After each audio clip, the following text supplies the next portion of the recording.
Hello, welcome back to I Create For You. Today we're in the 200 Drawing Prompts book because today is whatever Wednesday.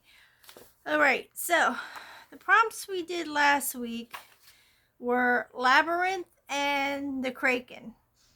I'm a little bit behind on coloring these, but I do have the sayings. For the Labyrinth is the only way out of the labyrinth of suffering is to forgive. The Kraken, I finished him up, but I didn't color him yet. The deep does not fear the storm, it creates it. So, today's prompt is armadillo. So, I'm going to do my best to do an armadillo. I actually got to see one. One that was alive and one that was roadkill when I lived in Oklahoma. And it just so happened that the one that was alive, we were relocating it. It was from my husband's aunt's house. She had it. It was like trapped under her shed. Mark got it out, and then we took it and relocated it. It was a feisty little bugger, I'll tell you. It was really trying to get out of the cage that we had it in. We had it in one of those humane traps. Of course, it was a bigger humane trap because it's a bigger animal. And it was quite the experience, I'll tell you. It was not a happy camper being trapped in that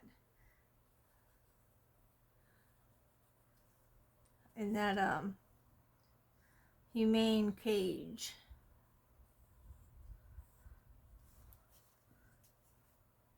I'm making kind of a funny looking armadillo, since you mostly see them in the states like Texas and out west that way. So I'm gonna make him with a cowboy hat on.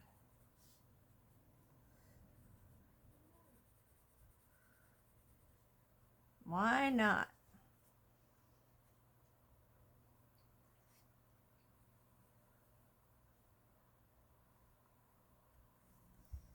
And they're not that ugly either. They're kind of cute. Wasn't cute for my husband's aunt. She's like, you gotta get rid of it. And he kept saying, look, I'm in pest control, but this isn't the pest that I control. But we ended up getting him in the, I don't even remember how he got him in the cage, but he did. And just relocated him a little bit. He was all right where we relocated him. It was a good place. He's probably thrived pretty well where we put him. At least I hope they did. And it's funny because Mark doesn't usually do stuff like that, but she was determined that we're gonna get rid of it one way or another, and I was like, okay, I guess I'm gonna have to take care of this guy. So he did. It is amazing how some animals have such adaptive features that control their environments and how they survive.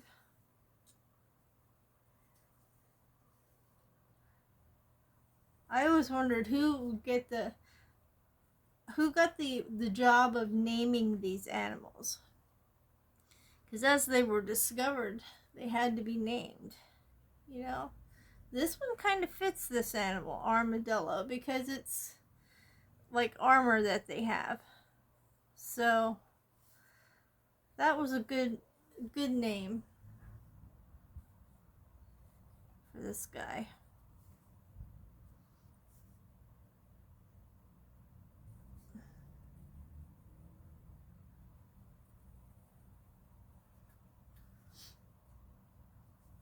I'm going to bring that down a little further.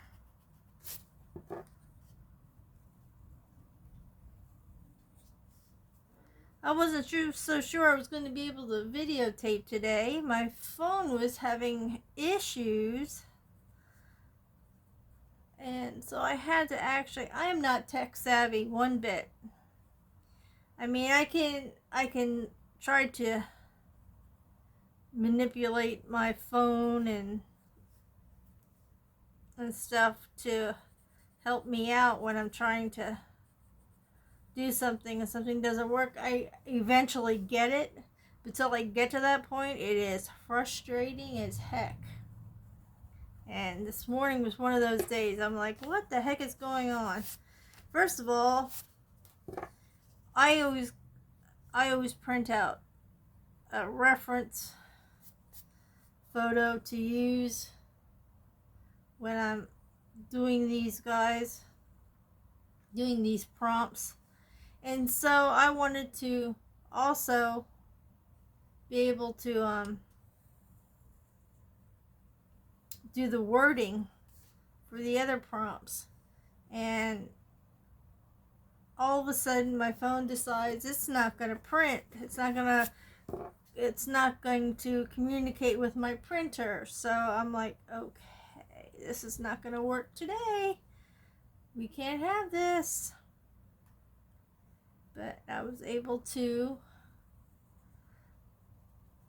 go into the different apps that I have and finagle it so that it does work.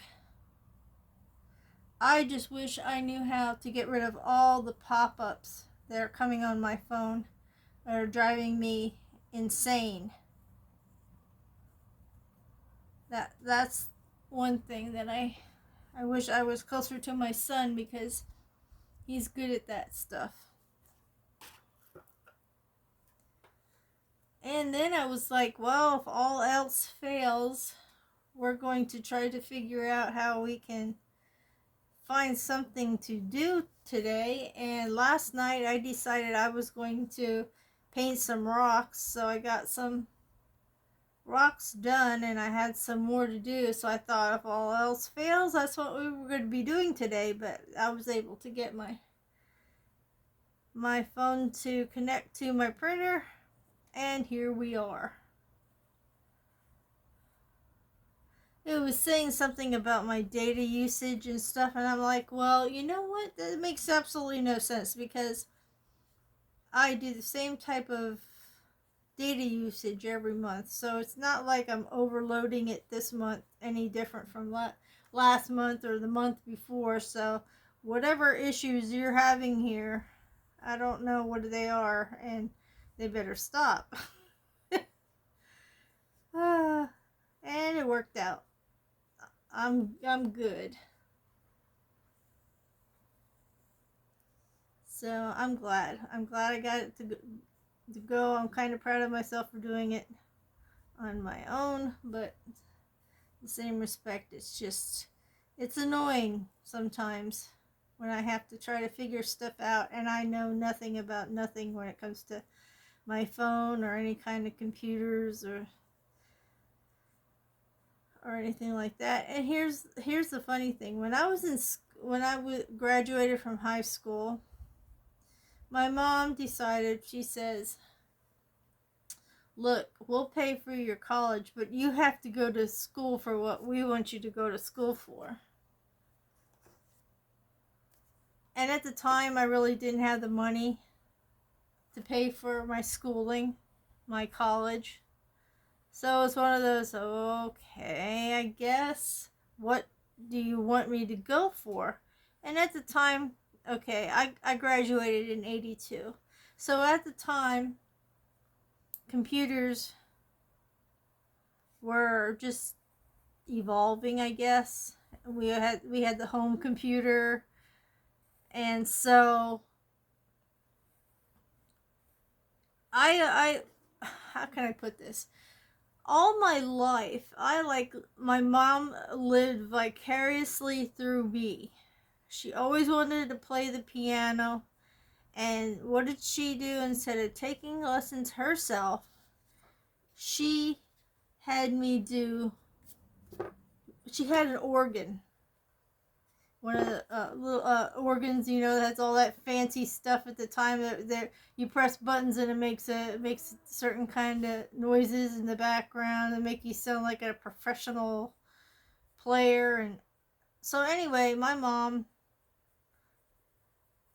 always wanted to play the piano or whatever, and so there I am in our basement. This lady comes over and she's teaching me how to play the organ, which is very similar to playing a piano. So yeah, so I was taking lessons because my mom always wanted to play piano. Yeah, that makes sense, right? Then there's the college thing. She wanted me to learn data processing, or it was some kind of thing like that. So I went to our community. I went to our community college, and I had to go at night because I worked during the day. So I went to my community college, and I just stopped after a year. I had enough because they told me it didn't matter. Let me see. I think I screwed up this part. I'll just do it this way. This is the outer part of this is this part here. So I didn't like it because they told me it didn't matter if I went to college that year. I would have to keep going for a while because computer technology changes so much that it would be an ongoing thing. It'd be like I'd be a career college person, That would be my life, going to college, because it would forever be changing. And I was like, no. This isn't. I wanted to go to college for early childhood development, and that's what I wanted to do, and I never got to do it. Because I would have wanted to be like they have social workers for children and stuff. I mean, it would have been good to have that. Back in the day, you didn't have many really good choices. I also, if I would have had the opportunity back then to be in forensics, I would have loved to do something like that. But back in that time, that wasn't as big a deal as it is now. So I did go to college for 1 year for something that I really wasn't wanting to go to college for, and it did me absolutely no good anyway, because I suck. I really suck at anything technology, technical. I'm not extremely bad. I mean, I can catch on to things, and once I figure something out, I remember it, and I can fix stuff that way. But it's like, till I get to the point that I'm trying to fix something, you really get frustrated.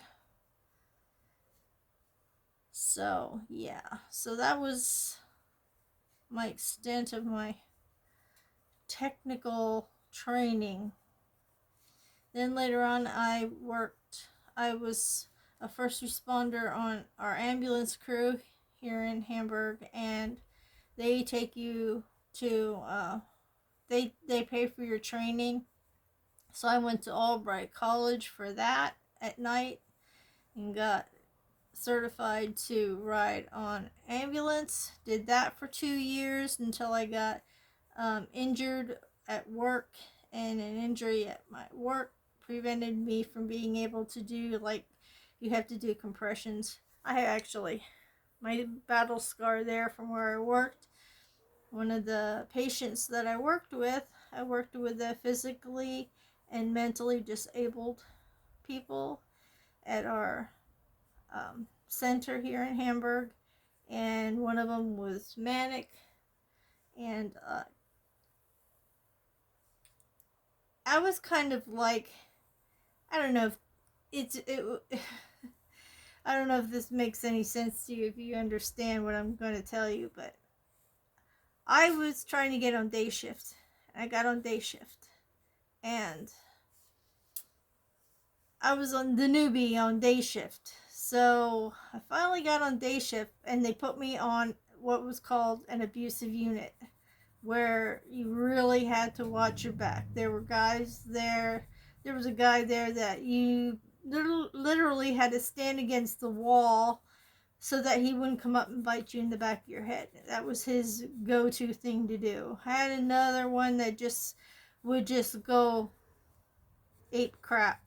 And usually was the time when they were trying to increase or decrease or change their meds. And the worst part about that would be, there's a regulation that you have to wait 3 months when you change their medications. They couldn't change them back, even though they were having either side effects or no effects or whatever. 3 months you had to deal with whatever that medication did to them. So if they went manic, you had to deal with that there. So there was one person who was a manic person, but he got so bad that he was bedridden, and so it was a one-on-one deal, and they always put me on him to watch him when he went through his manic stage. It was like let the newbie deal with this. And so they were doing stuff with his medication, of course, and that led him to go crazy while in the bed. And he was such a big guy, and I'm not talking like heavy. I'm talking, he was like 6 foot something. So there I am. I'm like 130 pounds, and this guy is going off the deep end, and my coworkers were kind of laughing at me because I had to deal with this whole rigmarole of how he was going crazy. And so I was trying to hold his hands so that he would not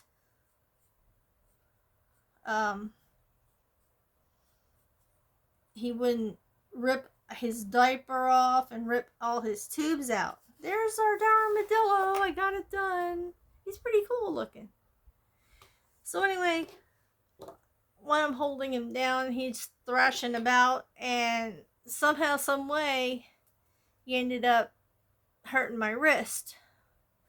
And so I thought I just sprained it, and I left. And then they said, yeah, it's probably a sprain. And I was still at work, and on the unit, once again, there was a guy who hated to get his blood drawn. Well, it was his turn to get his blood drawn, and of course, newbie that I was, I had to help calm him down to get his blood drawn. And so they're not telling me too much, like, you can't, don't do this, don't do that, or he usually gets you when you do this or whatever, so you need to stand here. They weren't telling me anything, right?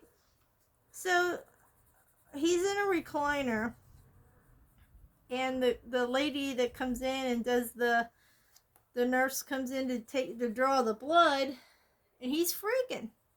So I'm trying to calm him down. I'm trying to talk to him, So I went to go around to get a better grip on the chair that he was in. And as I'm going around, all of a sudden he kicks me into my bad hand. My hand goes up against a filing cabinet, and what happened was the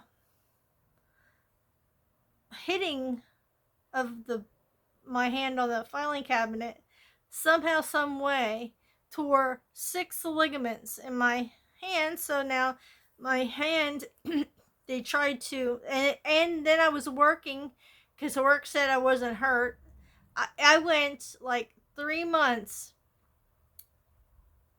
where they kept saying I had a sprained wrist. Who has a sprained wrist for 3 months? So I'm on light duty. I'm in the there's some things the doctors are saying that I'm not supposed to be doing because I have this injury. So I'm going to do the Eiffel Tower now. So, yeah, I said, okay.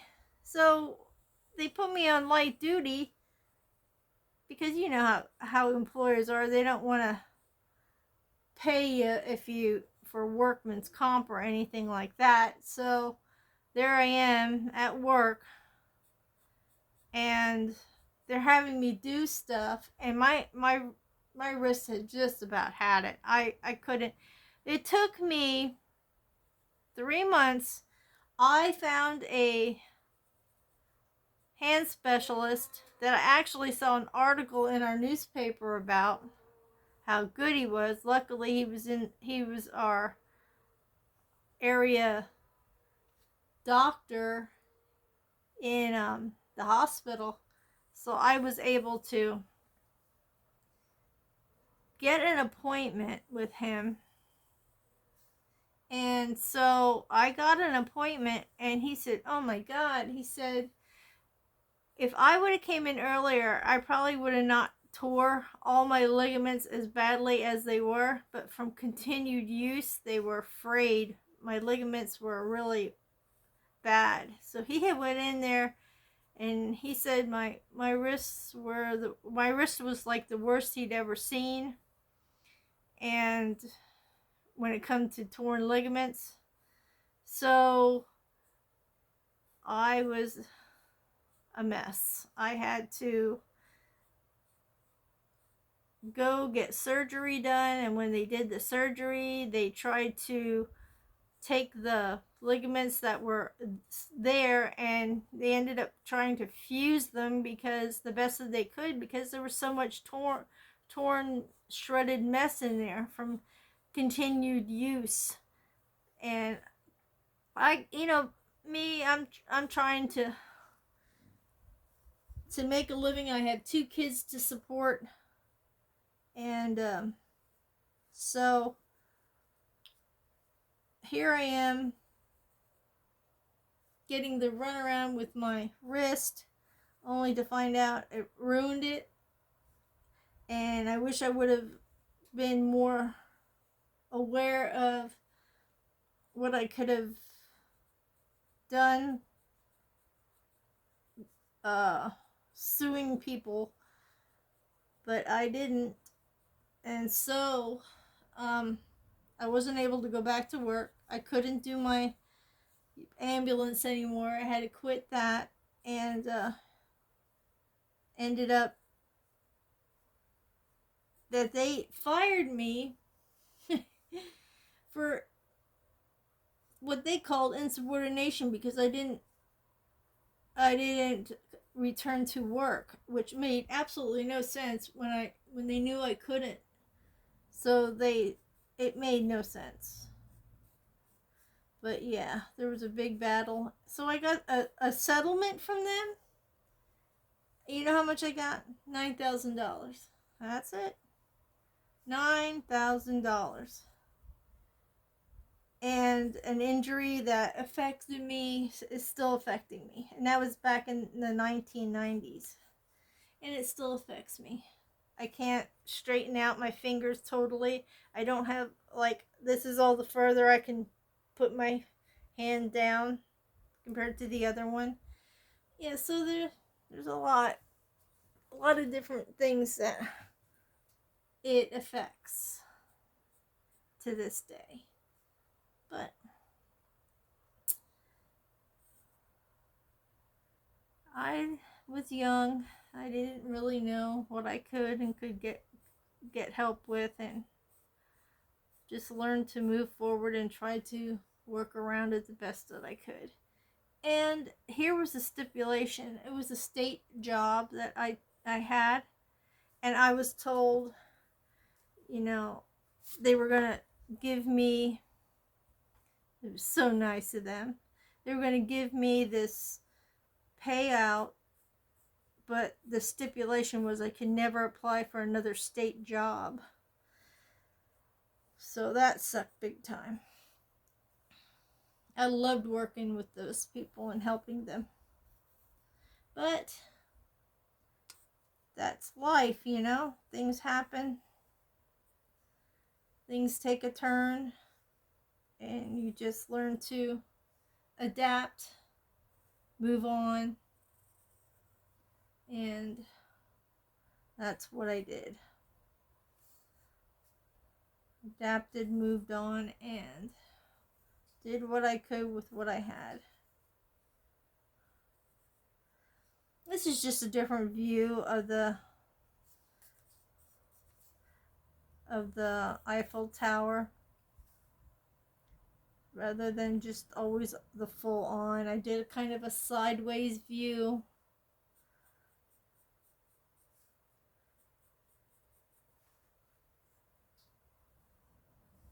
And I probably didn't do half the... I'm not a good building person, so I'm probably screwing up most of the details. But it's close to the Eiffel Tower as I can get right now.